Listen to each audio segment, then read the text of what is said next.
नमस्कार। अभी हम तहसीलदार के कक्ष में और तहसीलदार मैडम अपने कमरे में एसी में आराम फरमा रही हैं और फरियादी जो है हमारे बाहर बैठे हैं। मैं अनुरोध करूंगा डीएम मैडम से कि कृपया इस पर गौर फरमाएं कि ये अमूमन ये जो दरवाज़ा है ये इसी तरीके से बंद रहता है और जो फरियादी होता है बेचारा वो बाहर बैठ के परेशान हो रहा होता है। तहसीलदार द्वारा आपको मुकदमा कराया गया है, क्या कहेंगे आप?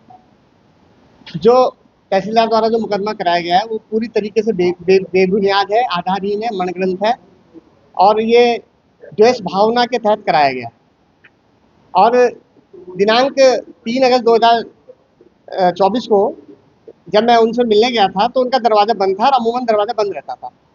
तो मेरे से गार्ड ने कहा कि मैडम व्यस्त हैं अभी, तो आप थोड़ा वेट करिए। जब मैं वहाँ पे बैठा था तो काफ़ी देर मुझे हो गई, आधा घंटा लगभग हो गया। तो जब मैडम ने कोई कॉल नहीं किया हमें और भी जो फरियादी थे वो भी वहाँ वेट कर रहे थे, तो मेरे द्वारा एक वीडियो बनाया गया जो डीएम मैडम से मैंने उनकी शिकायत करने के लिए बनाया था।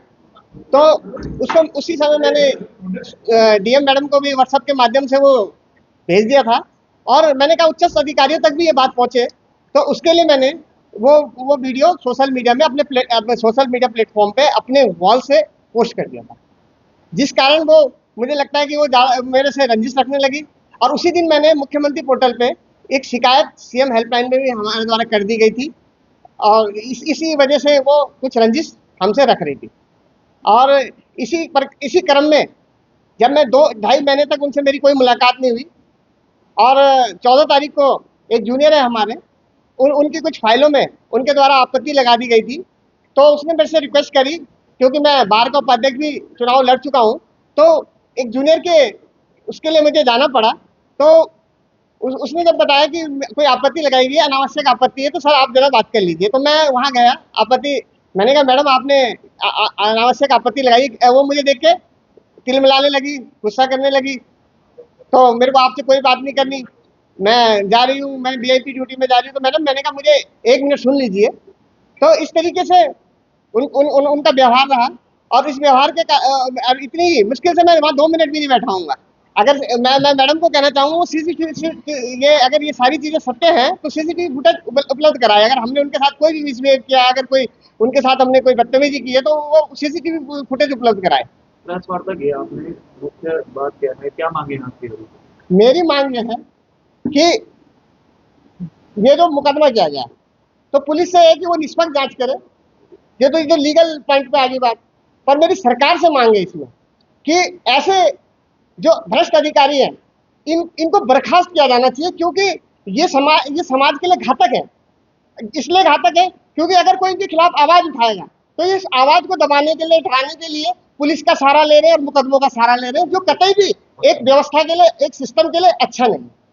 ने भी आवाज उठाई है, कितने की बैठकें हुई है और अभी तक में भी मुकदमा दर्ज किया गया, तो कितना रोकथाम करना, आप क्या करेंगे? आप लोग जैसा कि मैंने अभी पूर्व में बताया कि जब भी तहसीलदार ने जब भी चार्ज लिया था ऋषिकेश में, तब से निरंतर इनकी शिकायतें मुझे मिल रही थी, क्योंकि मैं बार का महासचिव भी हूँ और जो बार के अन्य पदाधिकारी हैं उनकी भी मुझे शिकायतें लगातार मिल रही थी कि इनका जो व्यवहार है अधिवक्ताओं के प्रति ठीक नहीं है और ये अपने काम के प्रति भी इनका कोई भी जिम्मेदारी से अपना काम नहीं कर रही है और नाजायज रूप से पैसों की मांग भी करती हैं वकीलों से। तो ये समस्या आई तो हमने अपनी कार्यकारिणी की मीटिंग बुलाई और पूरी कार्यकारिणी हमारी बार की इनसे मिलने गई।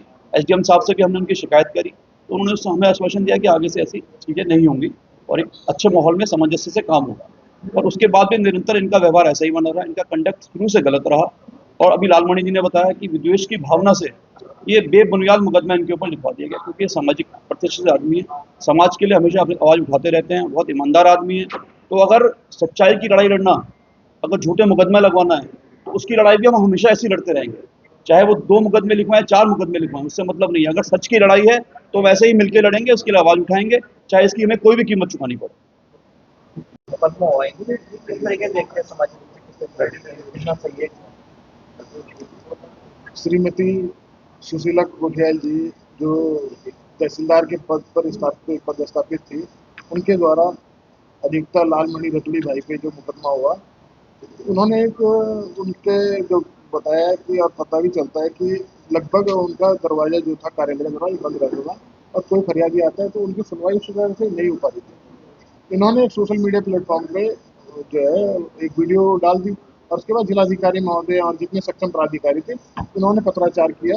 और कहीं ना कहीं मुझे लगता है कि उत्तराखंड के अंदर लाल फीताशाही जो रेड टेपिज्म है बहुत हावी है। लाल फीताशाही का मतलब होता है कि प्रशासनिक कार्यों में अनावश्यक विलंब, और यही कहीं ना कहीं जो है भ्रष्टाचार का भी जो है वो उसकी जननी है। और इसका विरोध जो लगातार ही कर रहे थे उसके कारण जो है इन्होंने इन पे मुकदमा करा। मुकदमा जिस डेट पे हुआ है 18 अक्टूबर को मुकदमा हुआ है और 16 अक्टूबर का इनका ट्रांसफर जो है जो अभी नए जिलाधिकारी महोदय हैं उनके द्वारा जो कर दिया गया।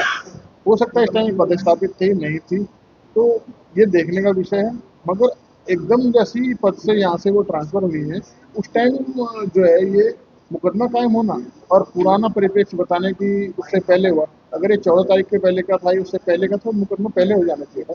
तो हमारा ये कहना है कि इसकी जांच जो है एक अच्छे उससे माहौल में जांच कराई जाए और जो भी दोषी हो, चाहे अगर मान लो इनकी गलती निकलती तो इनकी, और अगर मान लो उनके द्वारा कहीं ऐसा कार्य किया जा रहा है और इनके जिस तरह से उन्होंने प्रशासनिक कार्यों में लगातार विलंब कर रहा है लोगों को समस्या, क्योंकि जो भी पब्लिक सर्वेंट है उसका काम ही है कि लोगों के अधिकतम कल्याण के लिए काम करना। क्योंकि आप देख रहे हो कि पॉलिसी फॉर्मेशन का काम इन्हीं का है और वो सही तरह से इम्प्लीमेंट अगर नहीं हो रही है तो दिक्कतें होनी है। और इस तरह से जो है जो आवाज़ जो लोकतंत्र में जरूरी आवाज़ है उसको दबाना मेरे को लगता है कि कहीं भी किसी वजह से ठीक नहीं है और उसका विरोध भी हम करते हैं और निष्पक्ष जांच की हम पुलिस से भी मांग करते हैं और माननीय मुख्यमंत्री से भी मांग करते हैं कि इसकी निष्पक्ष जांच की जाए और आईओ जो है जो है एक निष्पक्ष तरीके से देखें तो उसमें काफ़ी चीज़ें निकल के आएंगी।